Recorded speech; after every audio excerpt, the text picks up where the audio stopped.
Señor esté con ustedes. Lectura del Santo Evangelio según San Juan.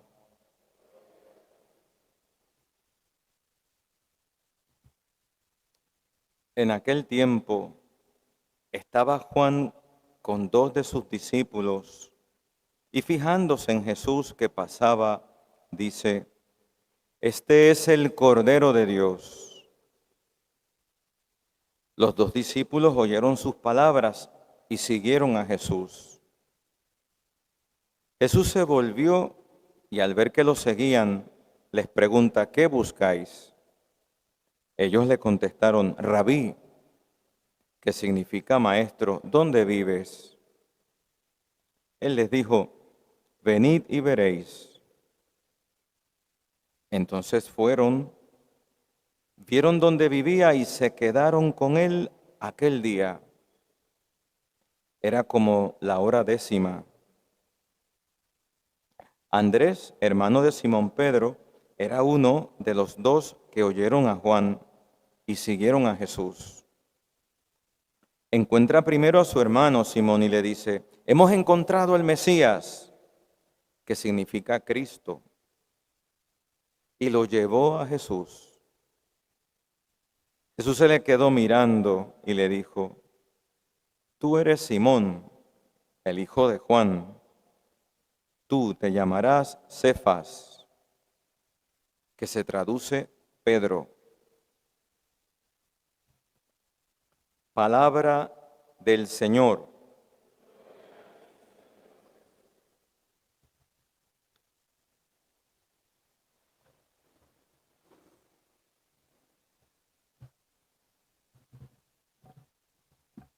Pues qué tarde aquella, ¿no?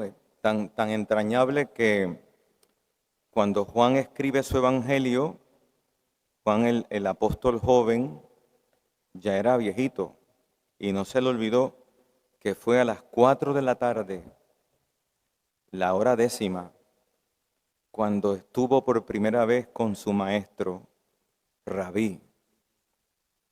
Fíjense el detalle que entre esos primeros discípulos de Jesús, los apóstoles, los primeros van a ser discípulos de Juan el Bautista.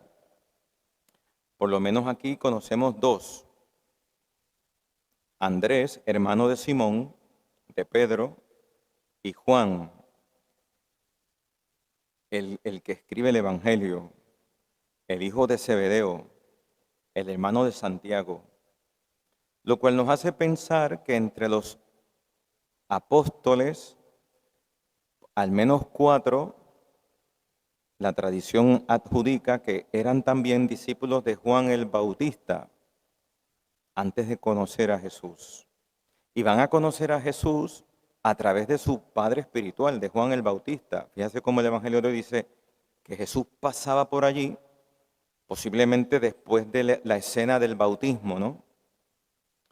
Ya se ve que cuando se revela aquel momento en el que se abrió el cielo, el Padre dice: tú eres mi Hijo amado, y Juan ve y da testimonio de lo que vio, como dice el mismo prólogo de Juan el Evangelista, que dice Juan, el mismo Juan Bautista lo dice en el Evangelio, dice: yo no lo conocía, pero el que me envió me dijo que aquel sobre el que vea el Espíritu Santo descender, ese es. Y él da testimonio.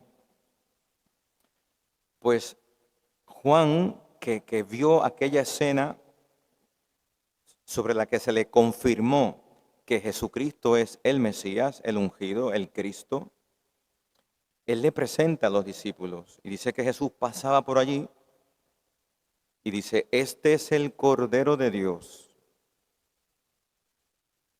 Esa palabra, ¿qué significaría para Andrés y para Juan, que se le van detrás al Señor? Porque esto de decir Cordero de Dios, para nosotros hoy que lo oímos tantas veces en la misa, porque el Padre cuando consagra nos enseña la hostia santa y dice, este es el Cordero de Dios que quita el pecado del mundo. Ya sabemos de dónde viene esa frase en la liturgia. Viene del Evangelio y viene de Juan el Bautista, que así señaló a Cristo. Este es el Cordero de Dios, el que quita el pecado del mundo. Y fue la razón por la cual Juan el Evangelista, el joven, y Andrés siguen al Señor. Y pasaron aquella tarde con él que nunca se les olvidaría. Y usted se pone a pensar, ¿por qué esa frase, Cordero de Dios, fue tan impactante como para que ellos digan, pues hay que seguirlo? Ya se ve que es una expresión que significa mucho para un judío observante, piadoso, conocedor de la tradición de la Escritura. ¿Y de dónde viene esto del Cordero? Pues rápidamente uno se remonta al Antiguo Testamento cuando el Señor, allá en Egipto, a través de Moisés, instituyó la Pascua. Aquel momento en el que el pueblo hebreo iba a ser redimido, rescatado, salvado de el abuso, el atropello, la injusticia, la esclavitud, todo aquello a lo que estaba sometido en Egipto por los faraones, que ya se habían olvidado de aquel José, que había sido como el intendente, la mano derecha del faraón, cuando llegó el pueblo, ¿se acuerdan? Toda esa historia bíblica que conocemos. Y el pueblo hebreo estaba pasándolo mal y se lamentaba. Y como Dios tiene un proyecto, un designio divino, eterno, de salvación, ya había previsto aquello.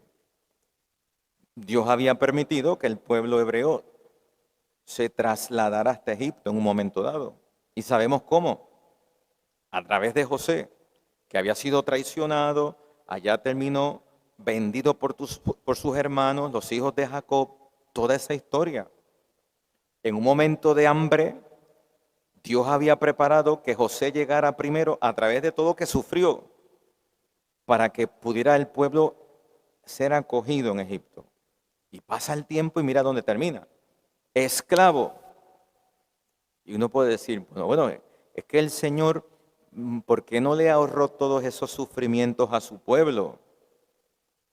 Hermano, porque acuérdate que los designios de Dios son perfectos. Y Dios va como reparando los pecados de nosotros, respetando siempre nuestra libertad para salvarnos contando con nosotros. O sea, si tú te remontas al principio, desde la caída del primer hombre y la primera mujer, que desobedecen a Dios, al plan de Dios, a la voluntad de Dios, Dios no abandonó a su criatura, sino que proveyó el remedio. Fíjese la promesa de redención. Enemistad pondré entre ti y la mujer, la serpiente. La antigua serpiente, dice el Apocalipsis, capítulo 12, que es Satanás.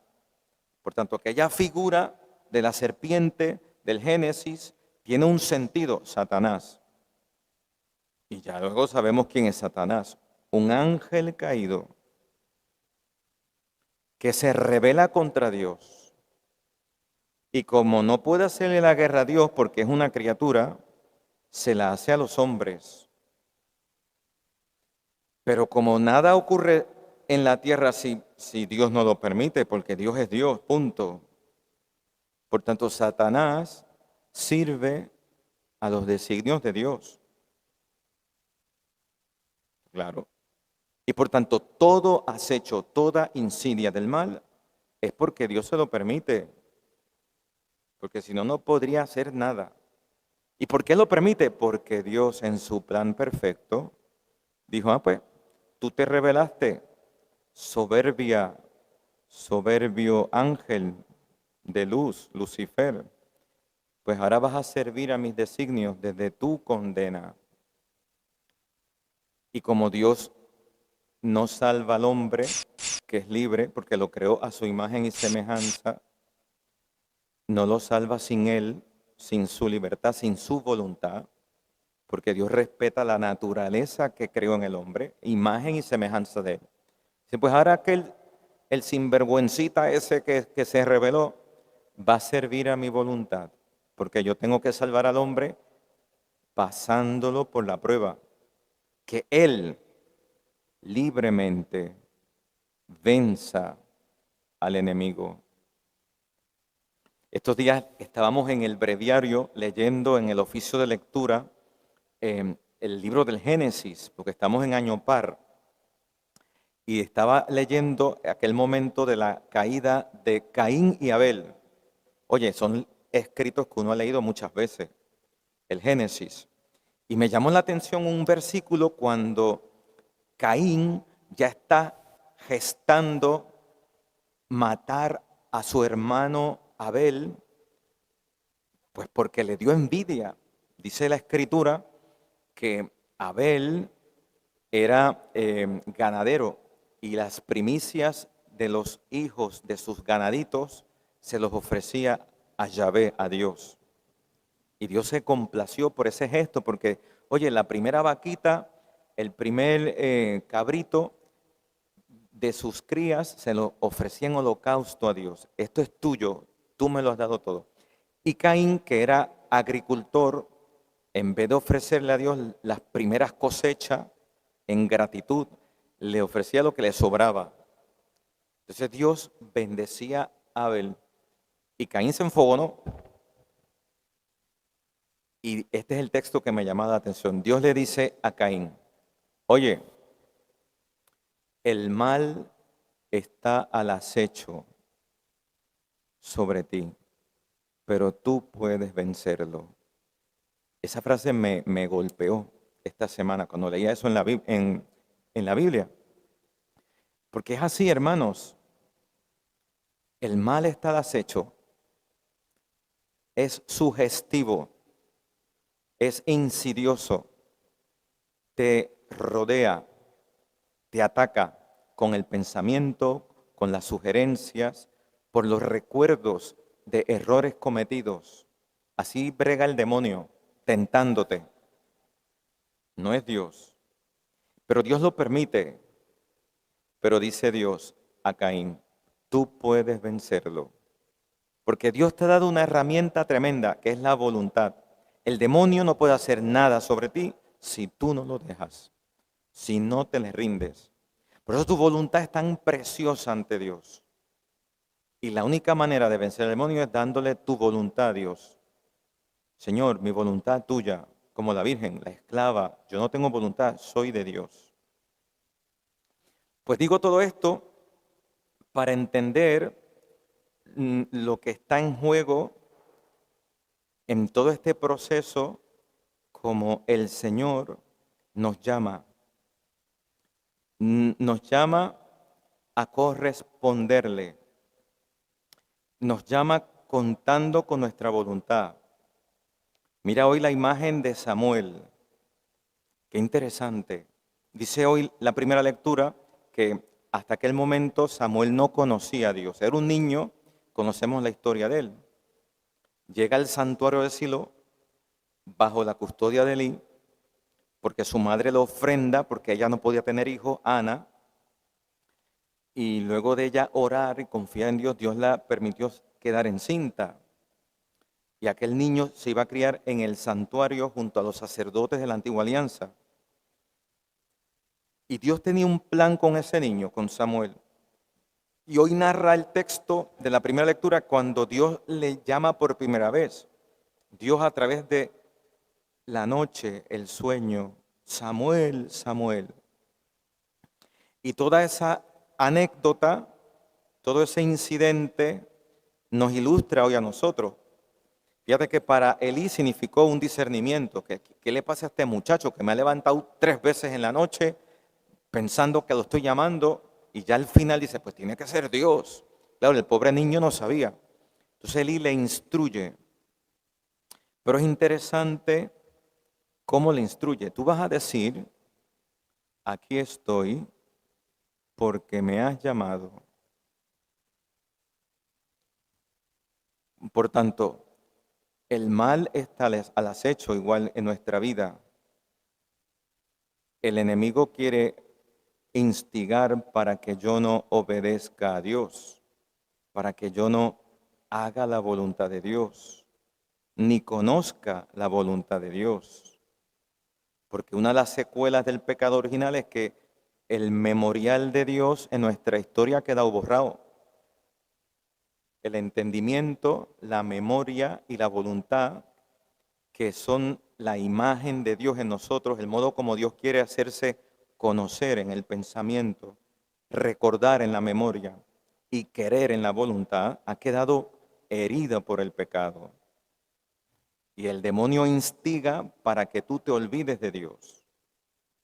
Y te engaña haciéndote tantas novelas para que tú creas que tu historia está mal hecha, que tu vida está malograda, que Dios no ha estado presente en ella. Y por eso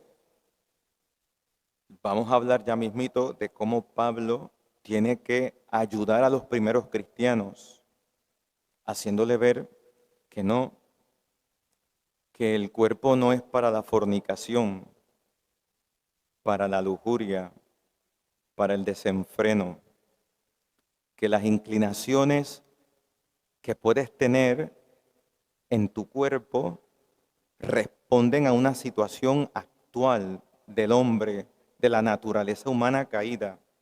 Pero hay un proyecto, hay un designio original, hay una voluntad de Dios para la cual sí me creó. Que aunque hoy tú la desconozcas y piensas, no, yo soy feliz haciendo lo que yo quiero, lo que me da la gana, lo que me sale de los pantalones o las pantaletas, como decimos también, ¿verdad? Y es un engaño.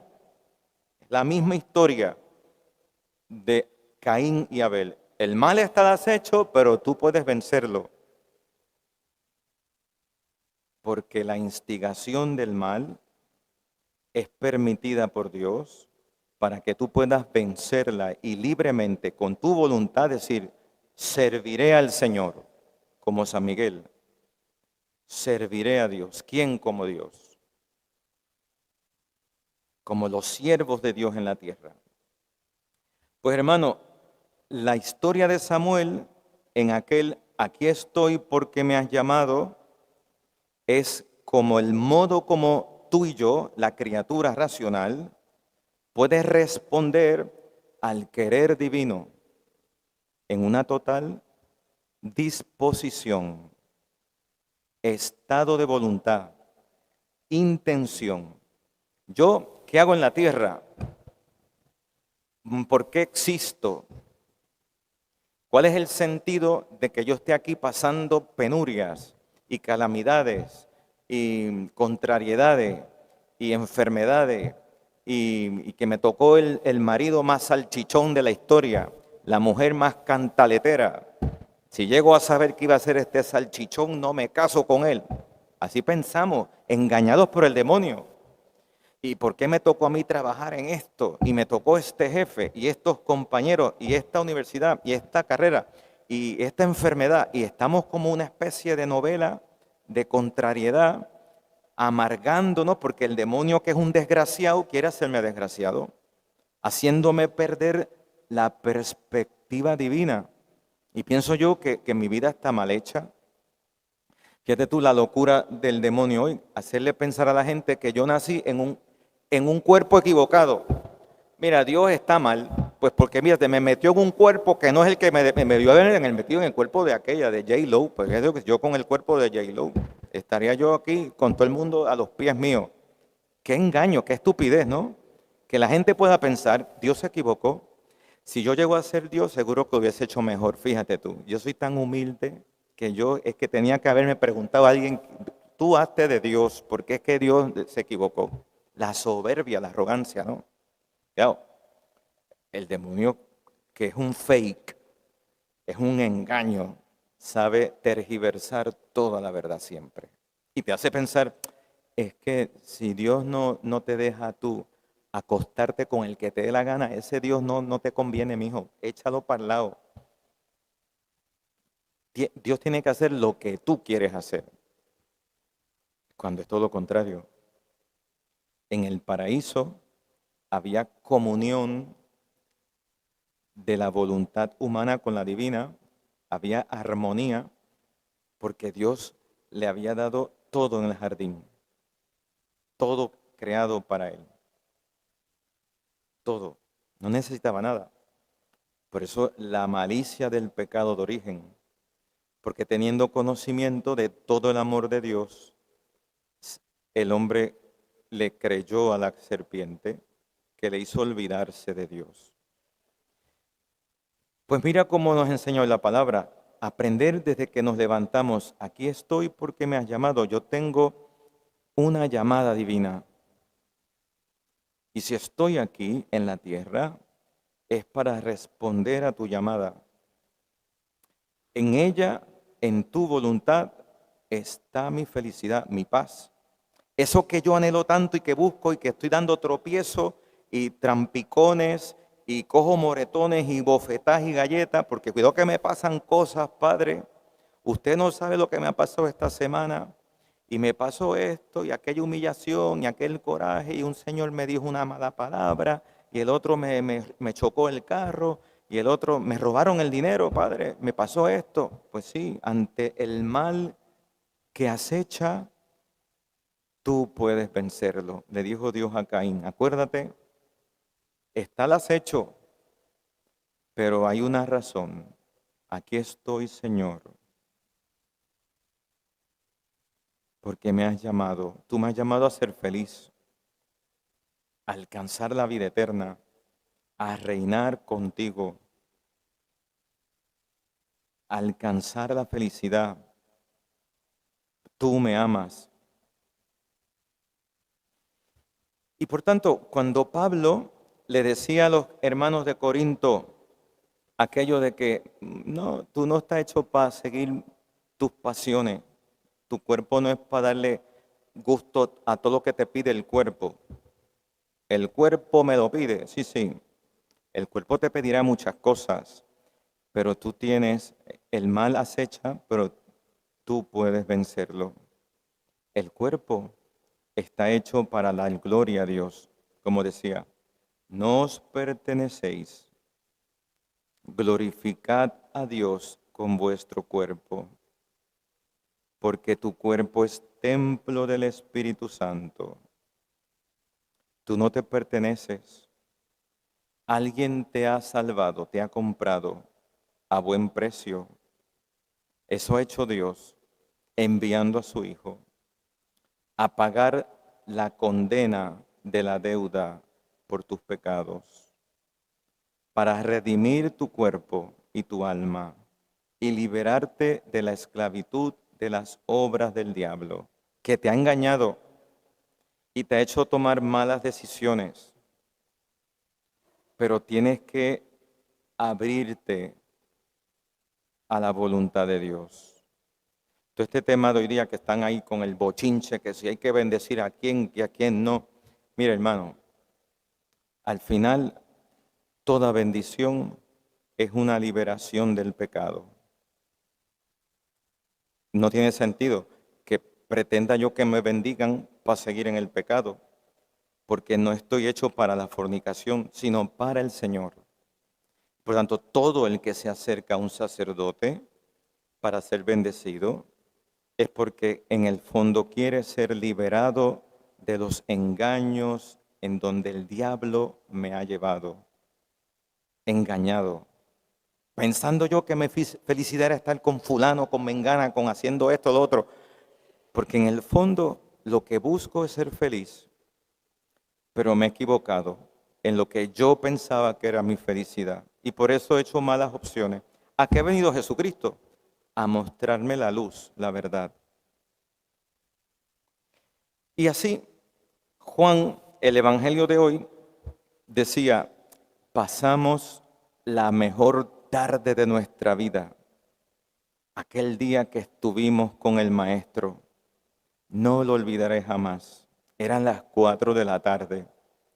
Nos le fuimos detrás con aquello de que este es el Cordero Es decir, el que quita el pecado, así como aquel cordero del Antiguo Testamento que contaba ahorita que el pueblo hebreo había llegado a Egipto y fue liberado a través de Moisés cuando Dios instituyó la Pascua, haciendo sacrificar un cordero cuya sangre, que simboliza la vida, era asperjada en las puertas de las casas de los hebreos, como símbolo de que aquella sangre de aquel cordero inmolado a Dios iba a rescatarlos de la muerte que iba a pasar esa noche, matando a todos los primogénitos. ¿Se acuerdan el relato? Pues a eso es lo que estaba en la mente de Juan y Andrés cuando siguieron a Jesús. El cordero que quita el pecado, el que nos libra de la muerte. Vámonoslo detrás. Yo quiero saber quién es este cordero. Y por eso aquella tarde, cuando pasó, ¿qué hicieron inmediatamente? Fueron Andrés a buscar al hermano, a Pedro. Hemos encontrado al Mesías.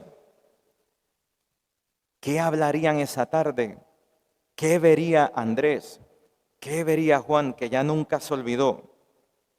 Jesucristo les iluminó la conciencia. Les hizo ver la razón de su vida. El aquí estoy porque me has llamado. La razón de ser para la cual vas a dedicar toda tu vida. Fíjate que Juan va a morir anciano después de haber sufrido por Cristo de todo: palo, bofetá, naufragio, exilio en una isla. No fue mártir, pero sí confesor de la fe. Y todos los apóstoles, ¿cómo terminaron? Mártires. Es decir, dieron la vida por Cristo. ¿Qué tocó a aquellos apóstoles por estar con el Señor? Porque descubrieron que habían sido comprados a un buen precio. Este es el Cordero que derramó la sangre y cuya sangre me ha salvado, ha purificado mis pecados, ha iluminado mi conciencia, me ha dejado ver mi verdad delante de Dios. Y eso es lo que yo necesitaba, porque vivía engañado, haciendo lo que quería, saliéndome con la mía. Pero la sangre del Cordero ha limpiado mis ojos, ha limpiado mi conciencia. Ahora veo, quiero vivir para Él. Y por eso Juan, Andrés, Santiago, todos los apóstoles dieron la vida por Cristo. Y esto es lo que tiene que ser para nosotros cada palabra. Venir a la liturgia, venir a la misa, es como pasar la tarde, igual que Juan y Andrés.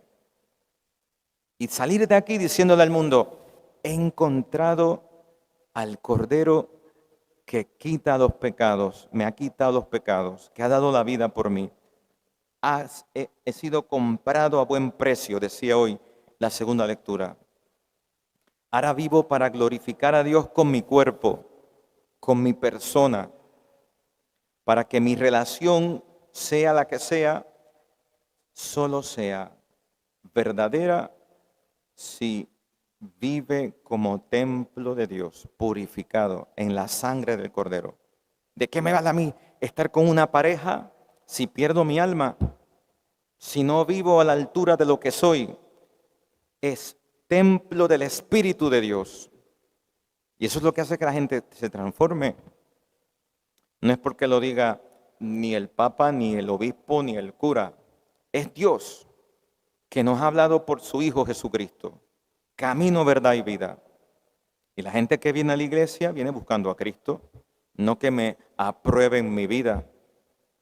No, yo necesito una iglesia que me aprueben como soy.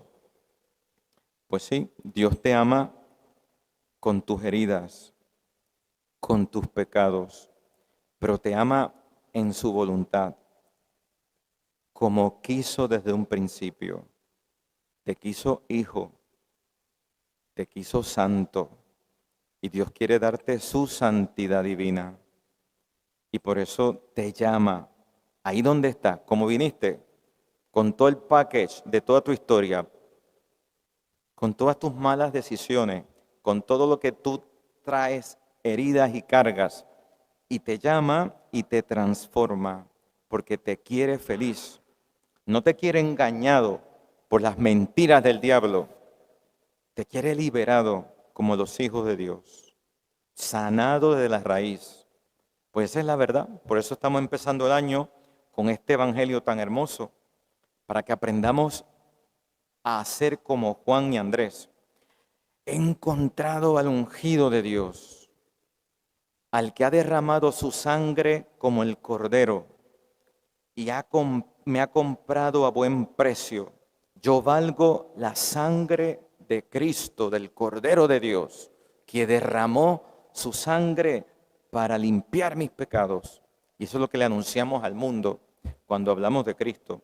Pues nada, hermanos, quedémonos con esa imagen, esa idea, agradecidos a Dios que nos ha comprado a gran precio y nos ha ayudado a entenderlo y a dar estos pequeños pasos buscando la verdad, la salvación, la alegría, que es Dios y no hay otra felicidad que Dios. Que así sea.